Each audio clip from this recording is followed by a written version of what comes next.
I am so excited. I get to interview Becky Dobbs. She is the owner of Elleven Salon in Huntsville, Alabama. Becky has been a master stylist, a colorist, a trainer. She specializes in hair design, finishing, and dimensional color. Becky's been in Huntsville for over 30 years, and she's been a hairstylist for over 40 years. So today she's dedicated to the why behind color and design, balancing her own creative vision with her guests' needs and desires. She believes in continuing education for all stylists, implementing a continuing education plan for her stylists at her salon so that herself and those that she mentors would never stop growing. Becky and I met about 10 years ago, right, Becky?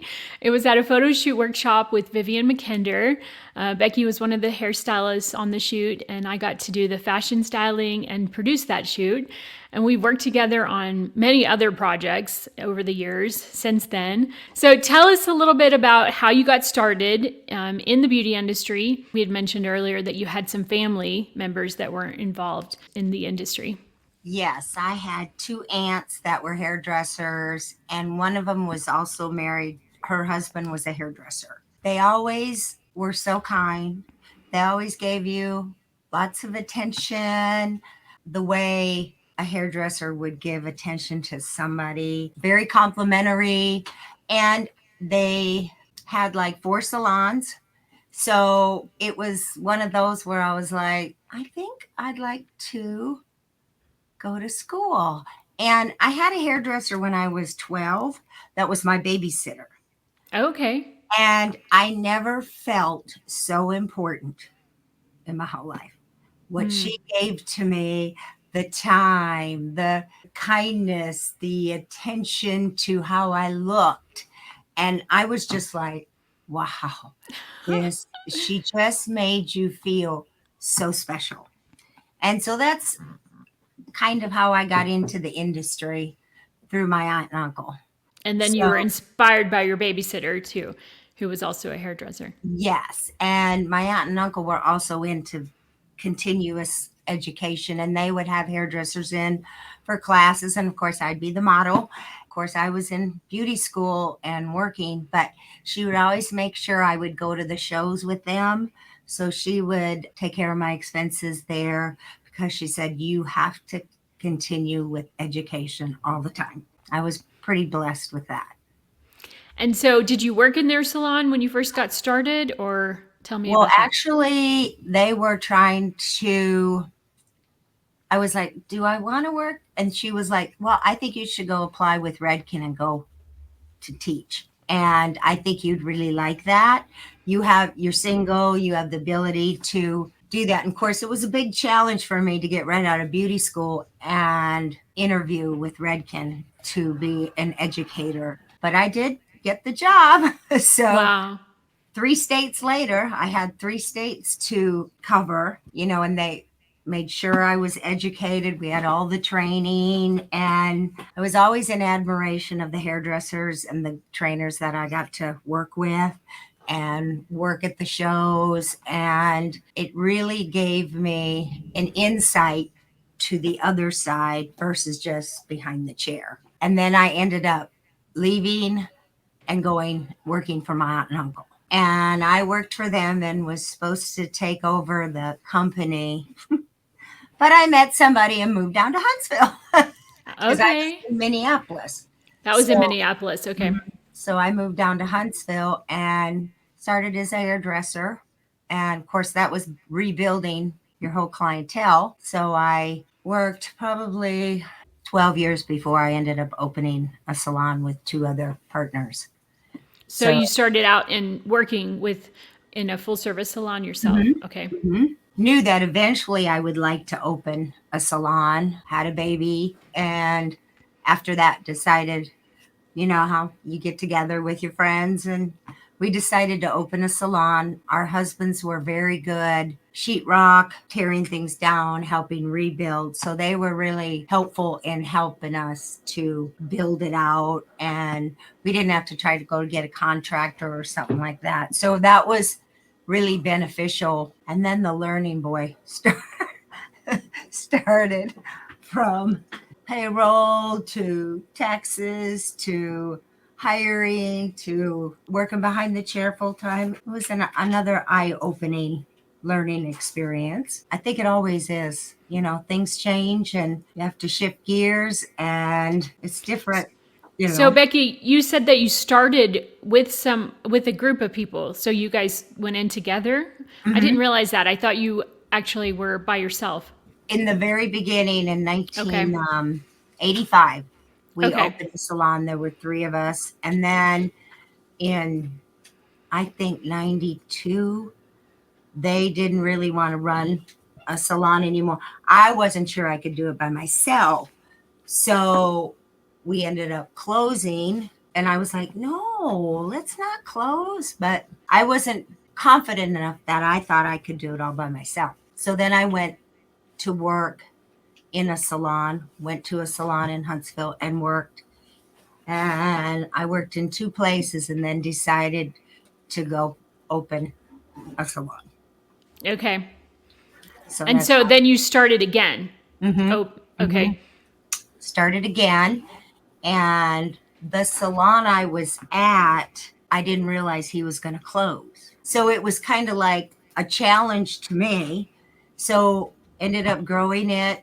And I ended up at that time as a booth renter. Kind of had a partner that we ended up going into a partnership, and it wasn't a good fit whatsoever. I knew that I needed to go and do my own thing. If I would have really had a super choice, I would have probably been like, oh, I don't know.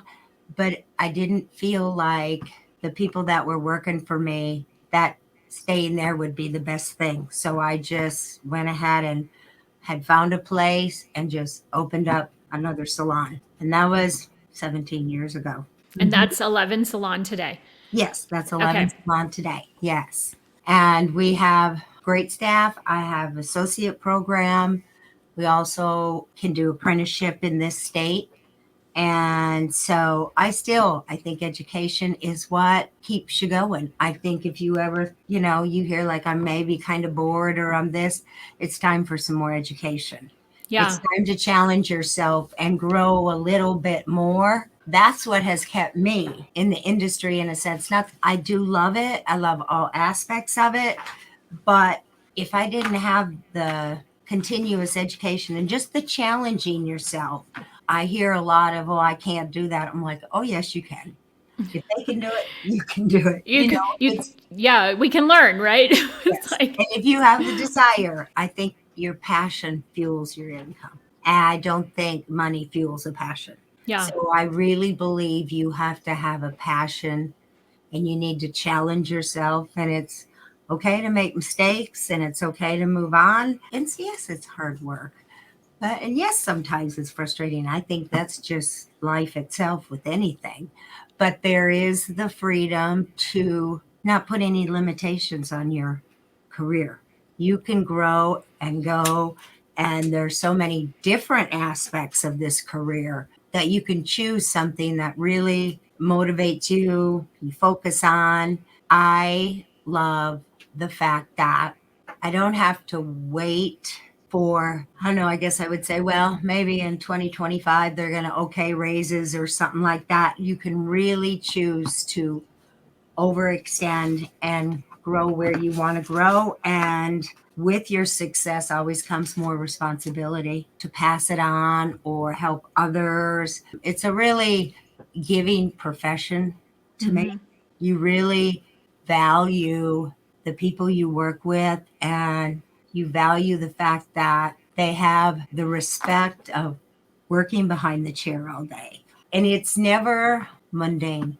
If it's mundane, it's like, oh, it's time. It's time for a little new challenge that keeps you excited about learning something new or trying something different and getting inspired in any aspect of the industry that you want to succeed at.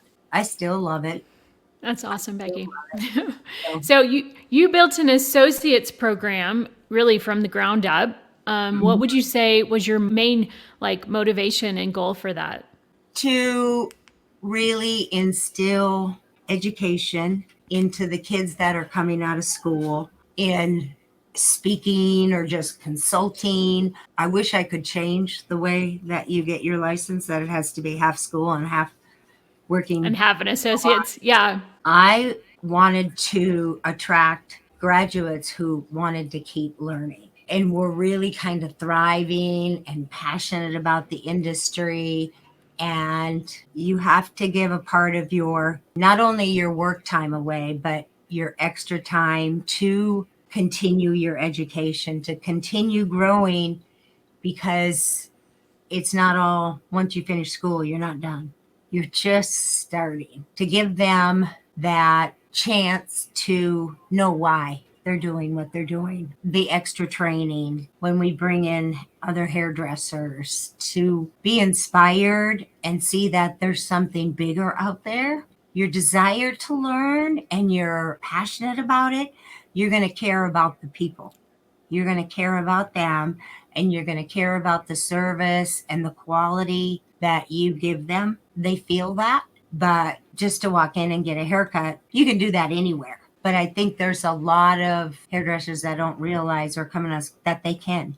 You continue to grow personally. You continue to level up and just get more and more, and you learn how to pass it on to help others. You have a heart to pour into the next generation of stylists. Like that's been, something that, when you begin, because you started in education, so you were pouring into other people. And I think that's great.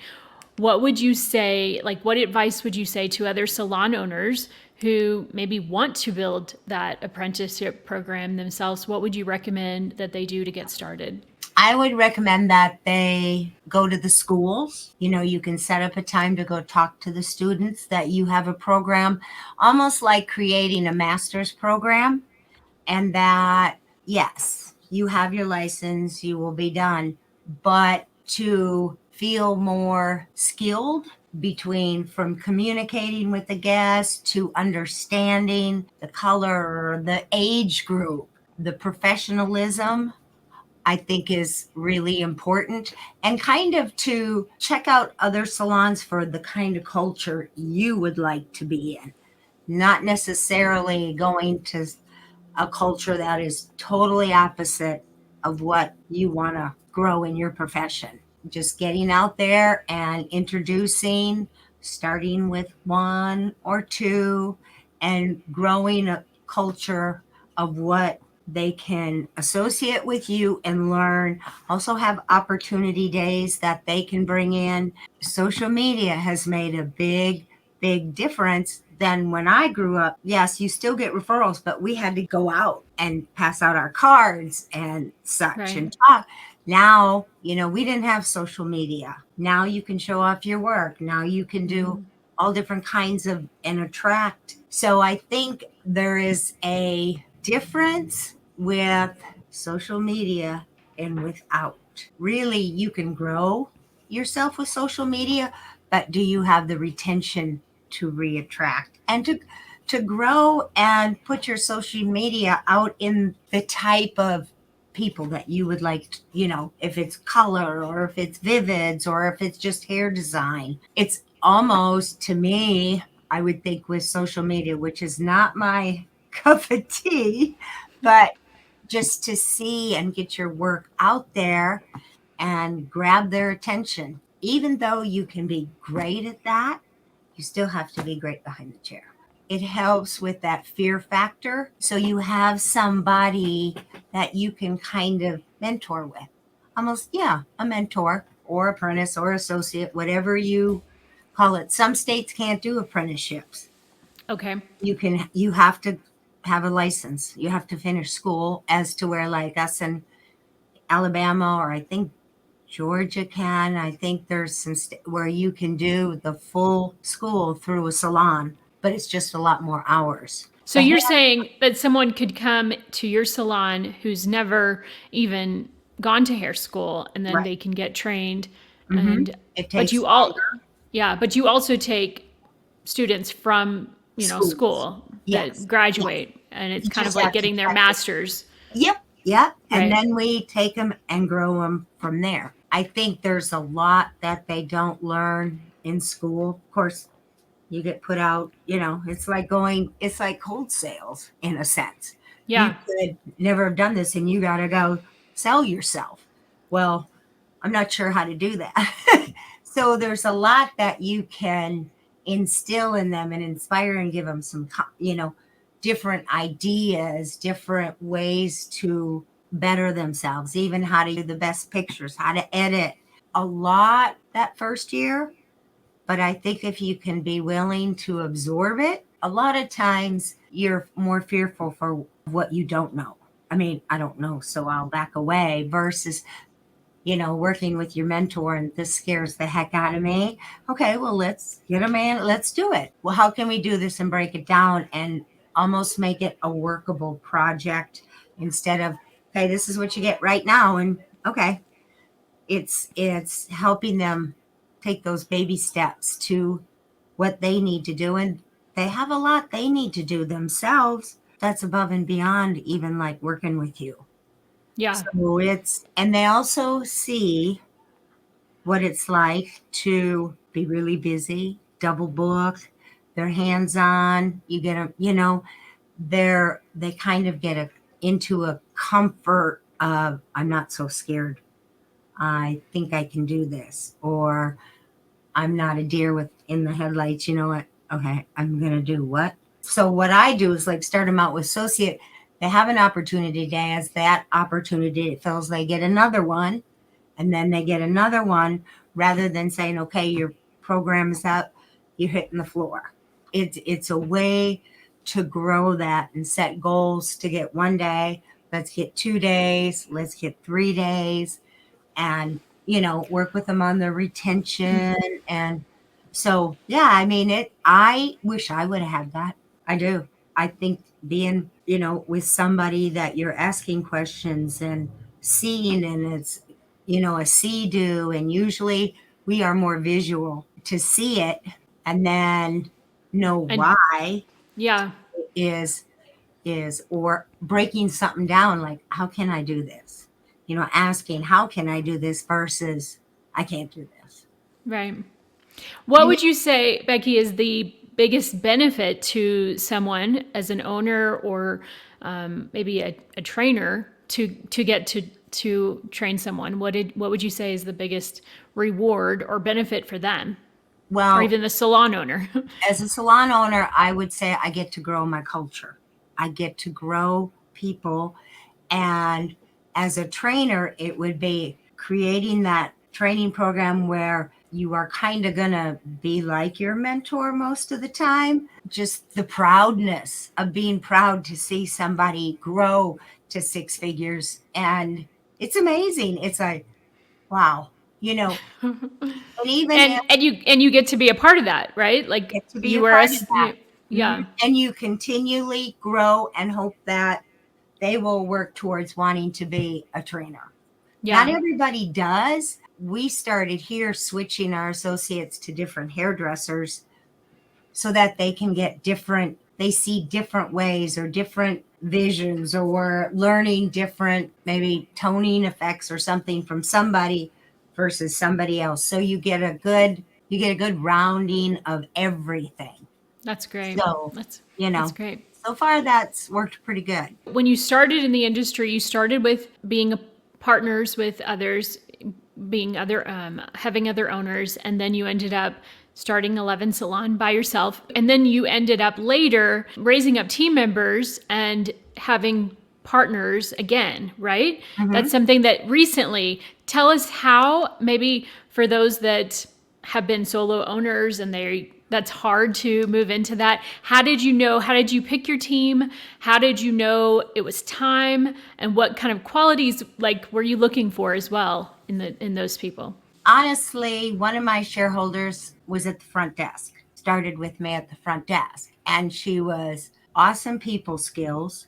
She cared, she wanted to grow. And at first, I didn't really realize that there was a little eagerness in the back of her that she wanted to become a hairdresser. Okay. Um, and you see also as an owner how much people want to help you certain things, and you can give different, like the computers or things that run in. It's like, can you get that? Can you? And they take that on and they keep taking it on.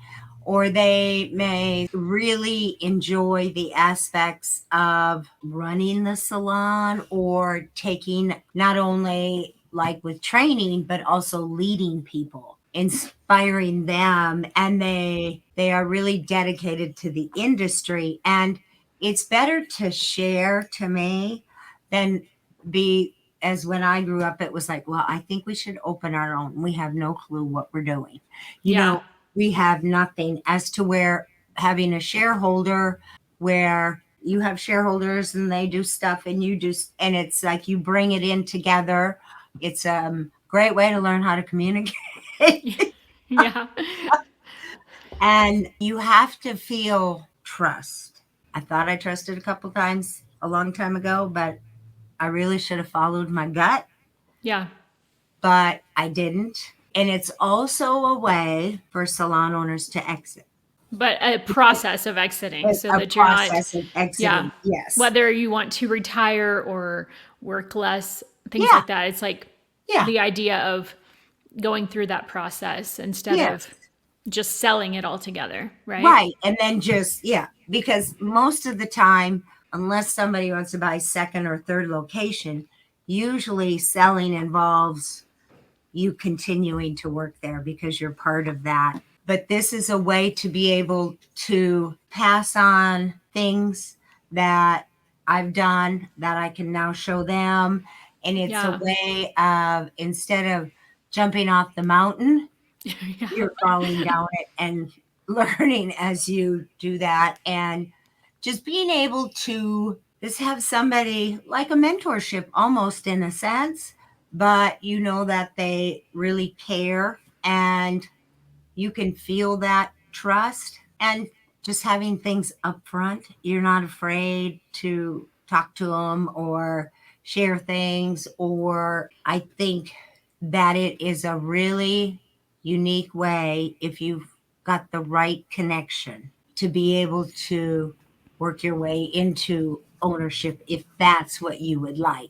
Or even if you don't want to be total ownership, you could have 25% of the company. And you don't have to be a hairdresser. There are a lot of salon coordinators that run the front and manage the front that I know are shareholders, because Yeah. they want to share in the profit, share in to the growth of the company. And You, Becky, you've done the whole levels thing with your stylist, with your yes, team. Like the idea that you have invested in like a growth plan, right? Like a where they have things to look forward to. So they're not just like with you getting a job and then they're always doing the same thing. You have always cared about levels and creating that growth plan with them. Talk a little bit about that and how someone, if they haven't done that, like a salon owner, maybe that hasn't been a part of their culture, how would they get started in that? one of the things, as being a hairdresser myself,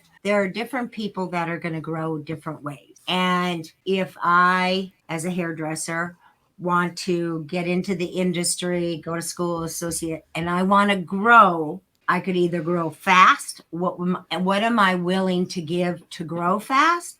Versus maybe if I decided to have two kids first or whatever. I think that as you should have levels with different pricing, as like our associates, they have to have so much retention, so many clients, so many retail to service. And then as they get to a certain number, they get to jump to a level one. The level one has its own amount of stylist retention, yada, yada. And so you go from one to two. And at level 3 and 4 is when you can have an associate. So it helps you to be able to get to the next level, but you're also in a training position. It's not an assistant, it is an associate. So you work with them. So as And what's the difference, Becky? Maybe you can talk about that apprentice for a minute. or assistant is somebody that I just pay hourly, that is going to do exactly what I want, and you go home. I don't care where you decide to go or what you're going to do one day. If you want to just assist me, that's fine. I don't have to train you. So I you're don't, not pouring into them. They're just yeah, holding things for you, getting stuff. you're They're, just assisting. yeah. And I think, honestly, in my honest opinion, as an associate, you start out as a assistant associate because you're not going to go tagging colors with me if you just got out of school. So we're going to go into a do, assist, learn, into Shadowing associate thing. where you can just Yeah. dance with them. They got you. You're kind of showing them as you grow and you're working 2 chairs or 3 chairs in half the time because you do have 2 associates. You do have to give them yourself too. And I think for me, it's taught me a lot about, am I delivering it the right way? Are they able to receive it the way I'm trying to deliver? Or do I need to change my method a little? As they grow, it's up to them to want to get to a certain point, a certain income. And I think too, there's a lot of challenge as far as it's not just about the money, it's also about your education and how you continue to get more education. And you don't have to do 40 hours a week all the time and work your, 6 days a week, that you can do this in 25, 32 hours. So, what are their service goals? What are their retail goals? Their retention, their booking, or their reviews, or what are they posting on social media? So we give them a lot of opportunities within that time to get to where they want to be. And when you sit down and what do you want to do is one of the biggest questions, but it's like, where would you like to be in a year from now? What would you like to be able to buy? Or, I want to buy a house. Okay. So let's see how to work with them and not put my thoughts that I have Yeah, because you have goals for them, right? You're like, I instilling. want to see, Yeah, let's go. But you can't always see it. Like they have to want it, right? They you have have to to want to. desire that growth and have their own goals and their own ambition, right? Mhm. Yeah, and it's sometimes some are faster, sometimes some are slower. Sometimes when you have 2 children, you can't, versus no children. There's a time of, okay, might be it's only a couple years before they get in school, then I have more time to dedicate. I think it's something that could take a long time to get to, but as long as you enjoy what you're doing and you love, it's going to come. It's just going to happen. If you really care and put value in the people that you are servicing, I think it just comes. So Becky, so say a salon owner, because I actually have some clients right now that are salon owners that have team members. They are a commissioned stylist. It's a full service salon, but they don't have levels, but they want to have levels, but they don't know how to implement them because they have people that, some are younger, some are older, they're all at different levels. And how would you suggest someone get started in setting up the levels? And is that something that they can do if they've never done it? I think so. I think that if they look at like maybe who their top stylist is, what are they doing that is different from somebody who started 6 months ago? For me, it was kind of like, well, wait a minute now. The education that I have paid for, or the education I have put in, the client retention I have, the amount of booking, how can you kind of not separate, but distinguish them versus somebody starting out? What would determine whether I would want to be a level 4? Well, the pricing is higher, your commission is higher, your time to pick the times that you want behind the chair are higher than somebody. And then the young ones will go, okay, I'm going to start at this level. This is my pricing. I have to grow. I have to get my new clients. I have to grow. Well, that is a level. And then what I would say is look at what the top stylist is making, or even you yourself. Okay. So then look at a breakdown of maybe a stylist who is not quite as booked so far out as somebody else. What is their, what is their income? What is doable? And then drop it down, because we have 4 levels. And then we have a 4A, which is 4 associate, and 4AA. And sometimes what we have seen is some top stylists could really go to the next level with 2 associates that, they're not working their tahootsies off 6 days a week to try to that. And that it's eventually going to wear them out. So how can you create a level system that people want to step up and step up? What could we plan out for you as a new stylist? This is where we start out. So those goals and those things that they have in level 1 are doable. Okay, I can get that. Now, once they get to a 2, they're going to be interested in going, okay, I got 2 and 1. This is what I have to do to get to a 2. This is what I need to learn. This is what my goals are, my retention. So they go there, they go to a 3, and they go to a 4. They used to say like a level 4 gets an associate. Well, I think a level 3, in order to get to a 4, needs an associate, because you as a salon owner want to see their numbers go up. You want to see them succeed. You want to have them continue to want to work in your salon. So what else? You can offer things after that. If you can afford to pay some of their medical, or pay, PTO, or something at a level where is different than a level 1. It's doable goals. If somebody's staying at a level 1 way too long, then it's time for a, conversation. It's a way to say, oh, I can see what I can do next, or what my income would be next, and then the next. And how can I get there?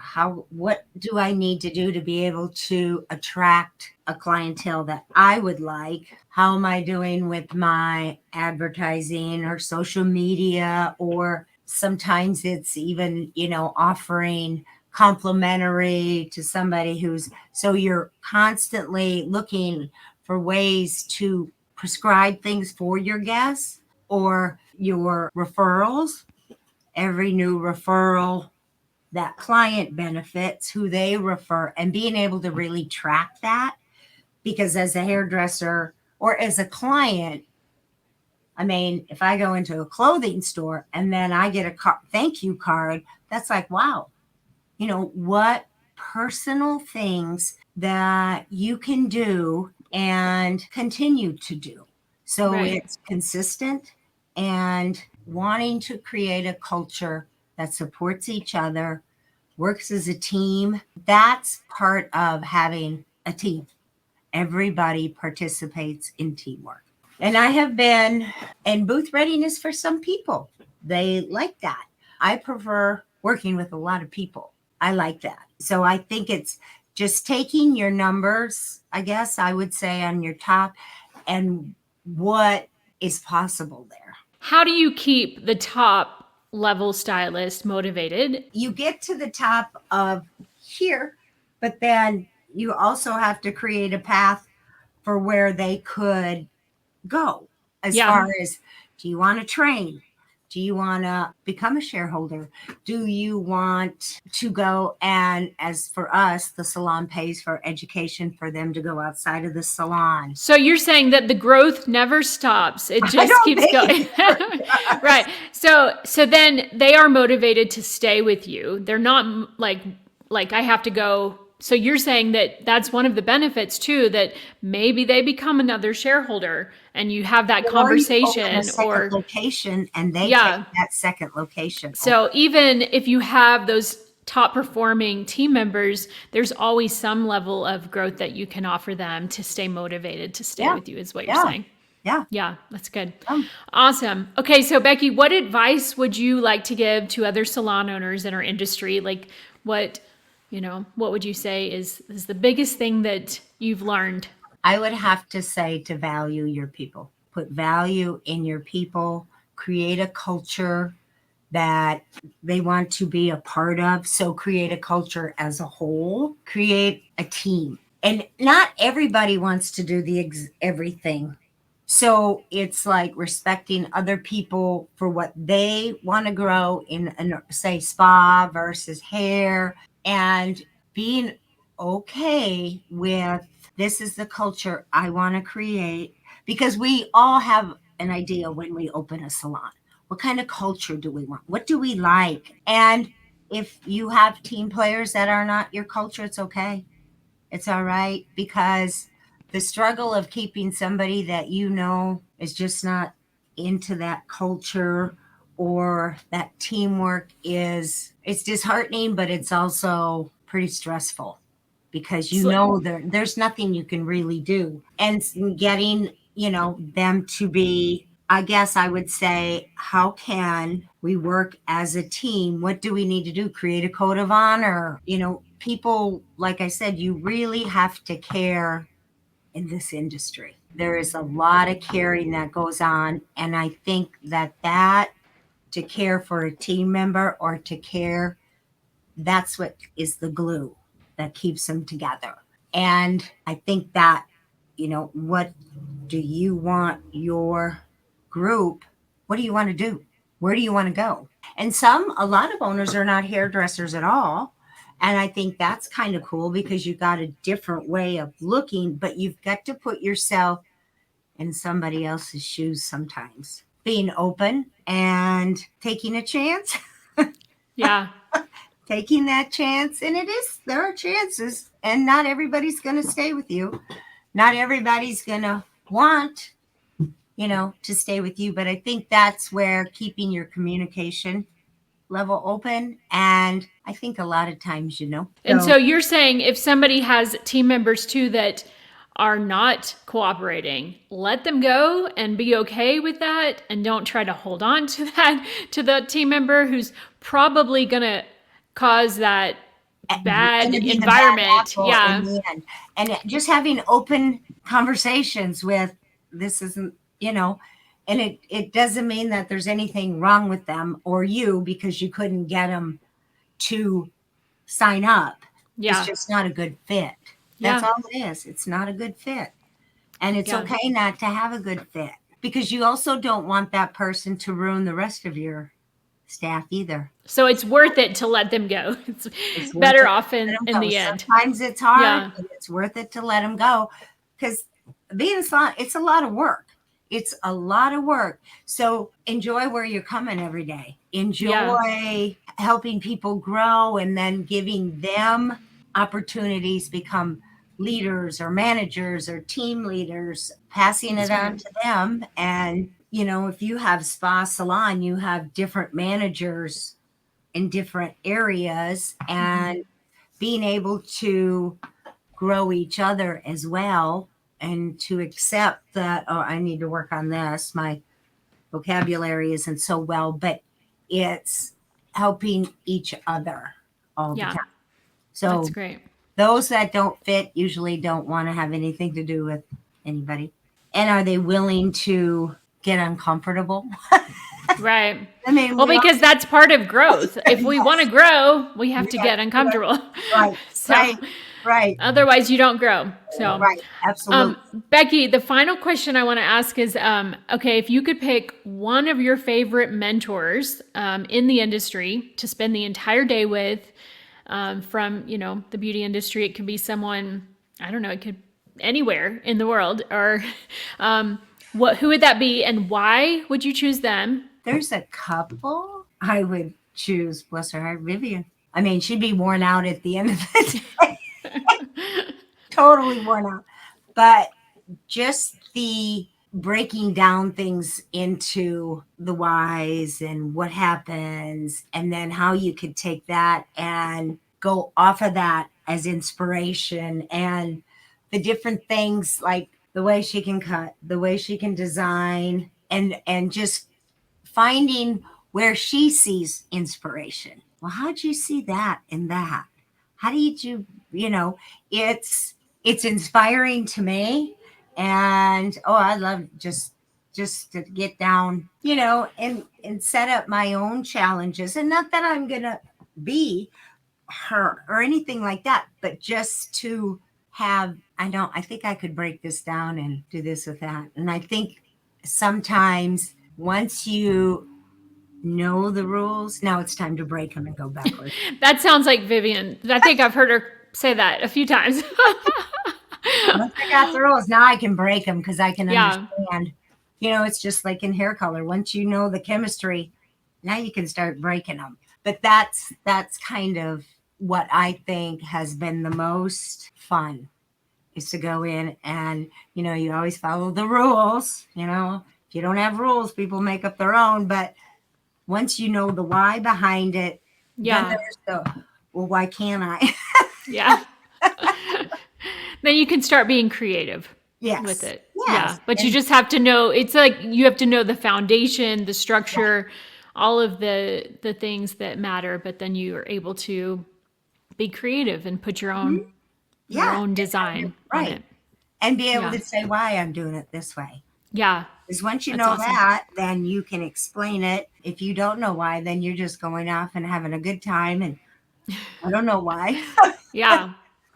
So Awesome. Okay, Becky, I'm going to stop our interview, but thank you so much for this time. Thank you for sharing. Is there anything else you want to add before we end it with the no, I No? Okay. don't. But those thinking about it, it's, if you love creativity and the freedom to kind of put your creative inspiration out there, I think it's a wonderful career. I think it's a fabulous career. Yes, it is. And there's different, like I said, there's different aspects to the whole profession. I would just say follow your gut and follow your inspiration. There's so many people out there that would help you to get where you want to go, That's or right. help you with education of any sort. It's all out there. And nowadays there's so much online. So much available. It's like there's no excuse for not Yep. learning There is no anymore, right? excuse. So That's yeah, go right. challenge yourself. Go, I think it's, I mean, even at 66, I'm going, I think I'm going to work on that. Yeah. I want That's to do awesome, something. Becky. Yeah. That's awesome. Well, So thank you so much. you're welcome.